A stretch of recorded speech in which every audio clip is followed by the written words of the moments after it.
Yo, foreigner, you crazy for this one.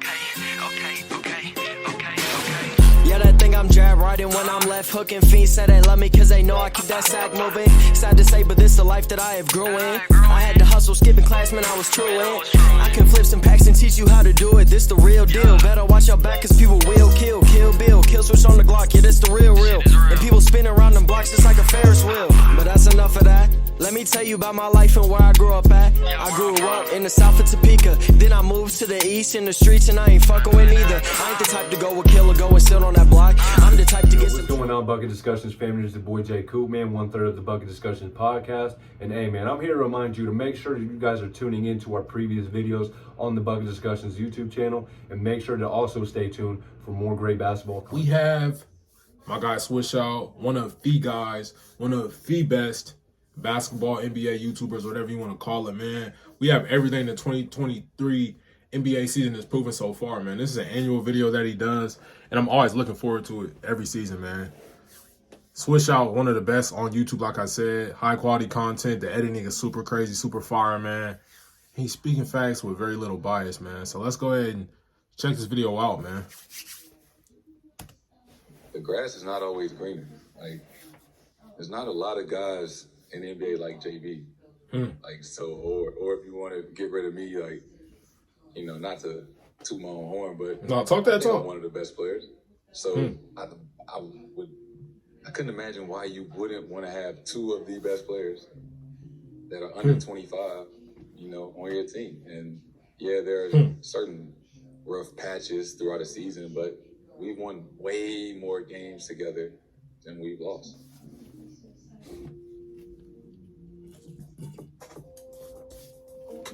I'm recording this video December 1st, 2022. Okay. Well, the Boston Celtics, going back to the top of this year, they've won 77% of their games. That's a 63-win pace, and they have a point differential of plus 749. That's a double-digit win a night. It's crazy because around this time last year, people were suggesting that this duo gets broken up. And even after the winning they've done, it still happens. I will say this, man. I'm guilty over on the Bucket Discussions podcast. Make sure you're tapped into that each and every week, man. I'm guilty, man. I was saying the Celtics could trade JB for James Harden last year at this time. I regret that. And what Jason Tatum said, it was 1,000% right. This duo has won way more than they've lost at an extremely young age. Before Tatum even turned 25, this duo has been to a finals and 3 conference finals. Besides the team that won 2 championships and went to 3, you know what team has the... Hey, real quick. J-Tay, bro, you forever going to be crazy for punching on Braun and then bumping into him after. The team like that won 2 championships and went to 3. Braun looking like, who this young buck right here, man? Who this young bull, man? You know what team has the most playoff wins since Jason Tatum entered the league? It's the Boston Celtics. So breaking up this duo never made sense. Now you look at this mature Celtics team in 2022, a team that's had hurdles, yet they still haven't missed a beat. They lost Ime Udoka in dramatic-ass fashion. They lost Danilo Gallinari before the season even started. They have still yet to play with their defensive anchor, yet this team is still 18-4. This season, the Celtics are on pace to have the best offense in NBA history. Obviously, a lot of that is the big leap of Jason Tatum and Jaylen Brown. But also, I'm starting to see a lot of buzz around J-Tay's name for MVP. What y'all think, man? Comment down below. the perfect surrounding cast that fits like a glove. Malcolm Brogdon joined this team and embraced the role off the bench. And right now, he's shooting 50% from deep on 4 attempts. This team has nearly 5 players shooting 4 3-pointers or more a night. And they're all shooting 44% or better from deep. That's insane. Damn. As a team, they lead the league in 3-point attempts and 3-point percentage. You know the last team that did that? It was the 73-9 Golden State Warriors. But one thing that Warriors team kind of always struggle with that this Celtics team doesn't, they don't even really turn the ball over. They're 24th in turnovers a game. Really? This is how efficient As much as the Celtics turned the ball over last year in the finals, that's interesting. Interesting stat to hear, man. Has been playing this year. Out of all 10 players that lead the league in usage percentage, He's the only one not averaging 3 turnovers a night. With the shooters this team is surrounded with, allowing Marcus Smart to damn near average 8 dimes a night, and the fact that they're getting one of the best defensive players back, Robert Williams, look at the impact he's made. I don't know why anybody would ever want to break this duo up for anything. Like, they win. It's proven. The Rudy Gobert experiment thus far. Now, this right here is something that I was correct on, man. I said it was a silly move, man. As we seen Walker Kessler, I hope I'm saying his name right, the guy that they traded away in this trade for Rudy Gobert, which is a similar type of player as Rudy Gobert, 7'1", shot blocker, much cheaper on a rookie contract. They traded that guy away for expensive-ass Rudy Gobert. Man, guess what? He just had a 20-10 and like 3-block game, man. Swish, what you got to say about this, though, man? It's been extremely weird. And with Cat being injured now, it's going to be interesting to see where it goes from here.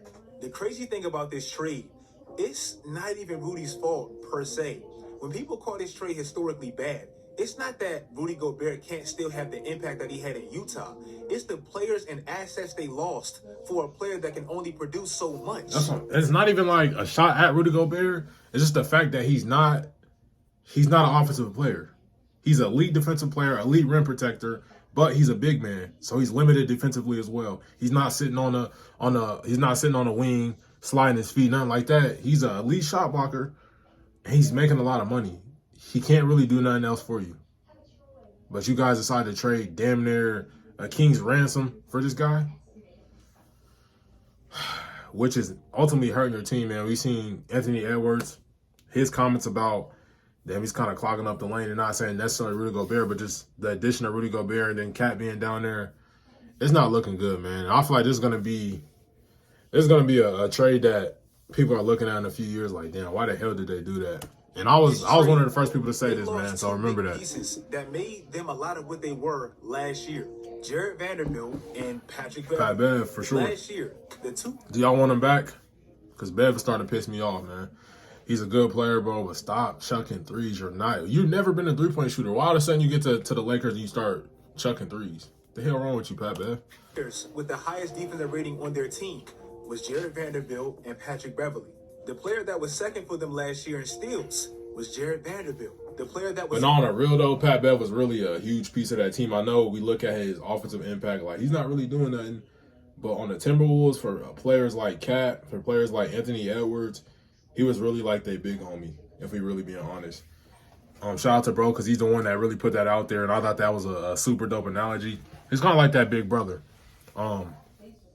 He's really instilling confidence and got these guys playing at a super high level and has them buying in on the defensive end, which is tough for a young team like the Minnesota Timberwolves to do, man. So shout out Pat Bev, man. Last year in deflections was Jared. And they also won a play-in championship last year.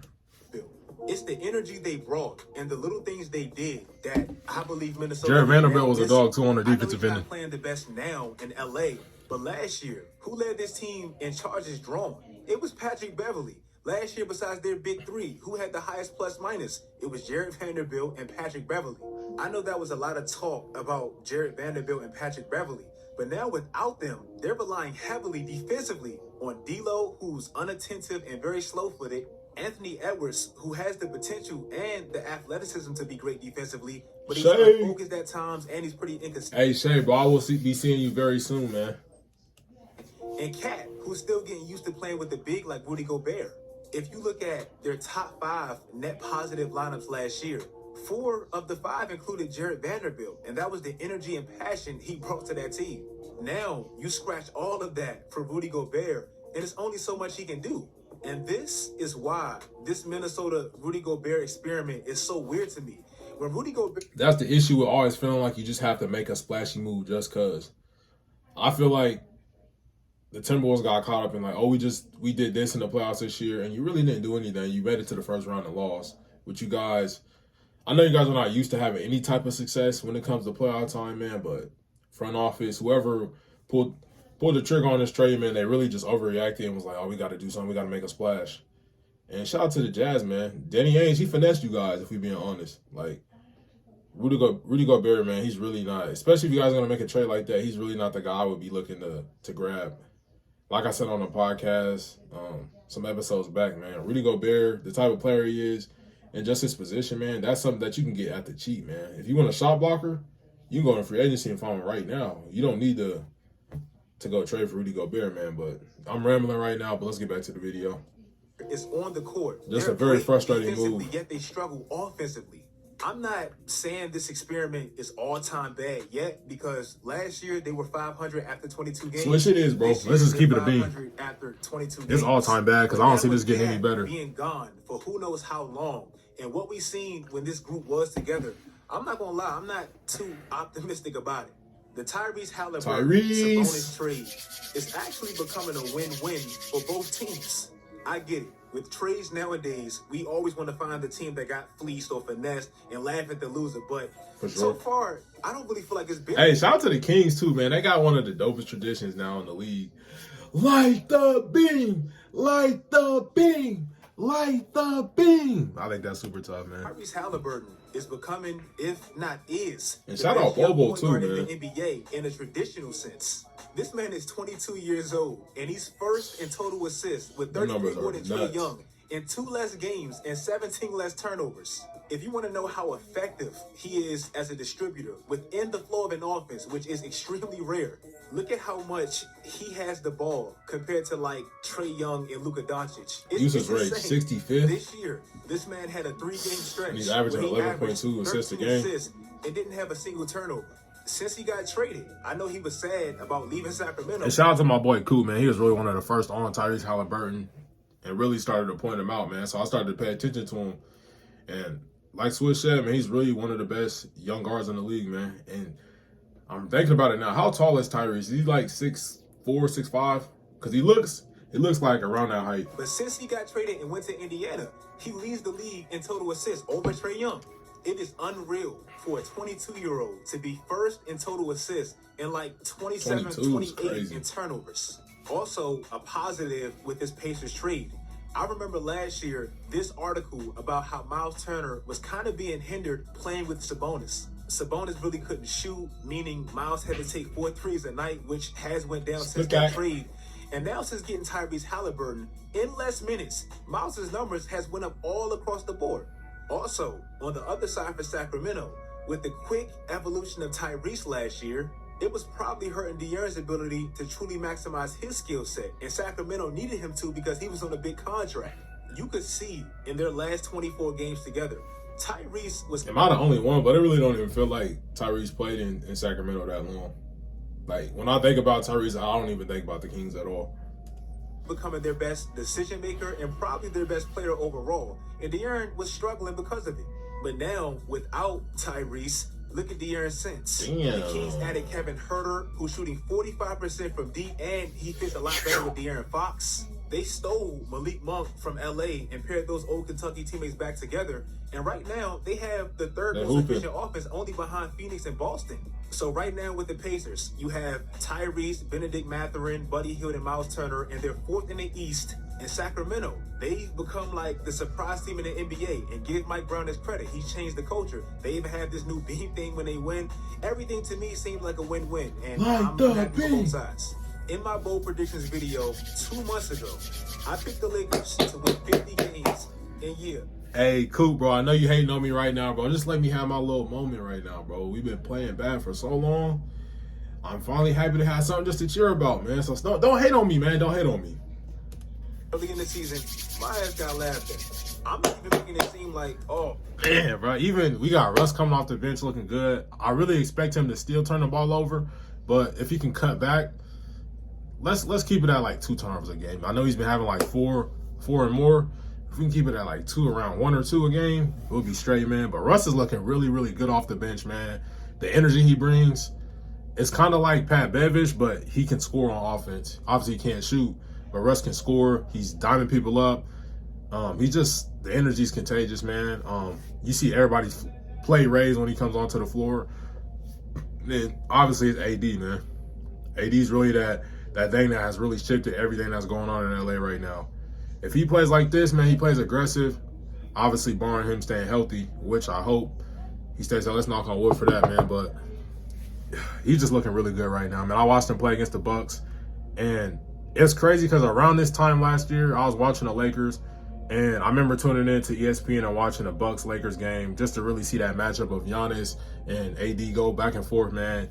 And Giannis really dominated AD that day. I was hella disappointed, man. I remember calling my pops like, man, this is some BS, man. Like, AD soft as hell. I was hot, man. But now, this year, I'm watching it, sitting back objectively, and I'm seeing AD put up 44 on Giannis in the Bucks. I couldn't be more proud of AD, man. I couldn't be more proud. And shout out to Darvin Ham. I've been saying this, man. Darvin Ham. Darvin Ham's a leader, man. No matter what happens, good or bad, win or loss, he sits in front of the media. He takes responsibility. That's on me. I didn't do a good enough job of getting these guys prepared, or I didn't do a good enough job of making sure the offense was flowing. Whatever the case may be, man, he's a leader and just somebody that really can let these superstars really take a back seat and not have to be the main focus. It doesn't have to be LeBron, or has to be Russ, AD. Like, he's really a leader, man. Shout out D-Ham. Yeah, they're winning some games. See what Swish got to say about my guys. Because after a few losses early in the season, I was even questioning my own logic. But one thing I did say, I'm not saying they're going to win 50 games, whatever. I'm probably wrong on that. But one thing I did say that I'm seeing the impact of now, they missed what I now believe to be their best player, Anthony Davis, for half the season. I said, of course they'd be bad because 90% of the league would, especially their best player on both sides. And now Anthony Davis came back, and he's playing the best basketball maybe of his Give me that. life. And you can see the impact. Anthony Davis in 2022 is their best player. Anthony Davis in 2022 is their most important player. You don't understand how happy I am to hear that, man. We can talk about this for several years now. AD, come on, bro. It's not a slight at LeBron. He should be. When LeBron went LeBron's down in year 20. against Sacramento, He shouldn't be missed the best player 5 anymore. games. Look at what Anthony Davis has been doing since. What Vince Carter 30.4. I'm going to read this off for y'all. 30.4 PPG, 16 RPG, 3.0 BPG, 60.4 FG.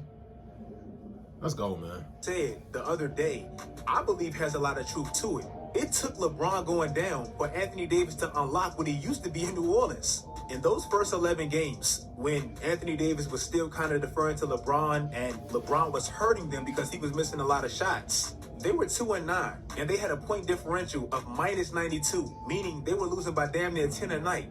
When LeBron went out, I believe Anthony Davis' play ignited them winning 6 out of their last 9. Should have been 7 if they didn't lose to Indiana. And now they have a point differential of +69. All this proves to me is Anthony Davis is now the driving force of this Lakers team. Look at Lonnie Walker in the first 11 games. Shout out Lonnie Walker. He's hooping too, man. Like, shout out to him. But also LeBron James, I feel like he's actually like mentally realizing like I'm not the same guy that I was, and like really kind of taking that step back. But LeBron's still hella effective. Don't get that twisted at all, man. He can still affect the game without having to always have the ball in his hand, always be that main guy, always having to use athleticism. He can really affect the game in a lot of different ways. And I seen that in that Bucks game, man. He really took a back seat, but when he needed to, he knocked shots down. He was aggressive. So don't write out LeBron. Don't write off LeBron yet, man.